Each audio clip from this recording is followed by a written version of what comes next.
करेंगे, ठीक है ना? इसलिए ना तुम खुद डरो ना हमें डराओ। सामने देखता हूँ तो मेरा दिल करता है मैं यूं गले लगा दो अनाथ सुंदरगढ़ पहुंचा दे। बाबा आपको नहीं पता ये लोग बहुत होशियार होते हैं, शहर के लोग सारे।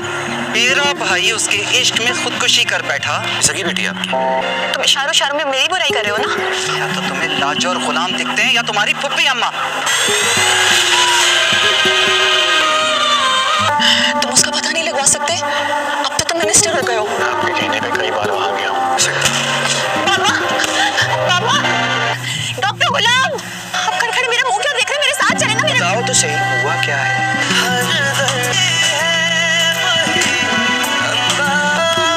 जी नहीं, डायरेक्ट कह रहा हूँ। गुलाम आशिक अली का ऑपरेशन करने के बाद बाहर आता है और सौंदर्य को कुछ कहने लाता है, लेकिन सौंदर्य गुस्से की वजह से बेहोश हो जाती है।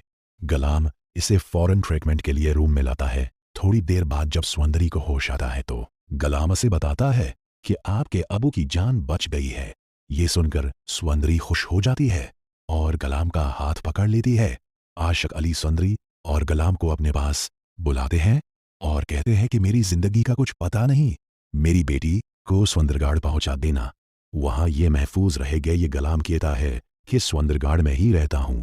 आशिक अली एक बड़ा राज खोलते हैं कि सौंदर्य की मां खुर्शीद मरी नहीं है, वो जिंदा है। ये आशिक अली की मौत के बाद सौंदर्य पागल हो जाती है और गुलाम इसे तसली देता है।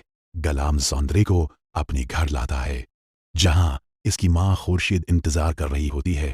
सौंदर्य पहले इनकार करती है लेकिन बाद में गुलाम के साथ जाने के लिए राजी हो जाती है। जब गुलाम सौंदर्य को सुंदरगढ़ लाता है तो बादशाह इसे देखकर हैरान रह जाता है। बादशाह गुलाम को गले लाता है और कहता है कि मुझे यकीन था कि तुम मेरी मोहब्बत को ढूंढ कर लाओगे। बाद में सौंदर्य को पता चलता है कि उसकी शादी बादशाह से हो रही है, लेकिन वो गुलाम से मोहब्बत करती है। सौंदर्य सबके सामने इनकार कर देती है और कहती है कि वो गुलाम से मोहब्बत करती है। बादशाह गुस्से में आ जाता है और गुलाम को सजा देने का फैसला करता है।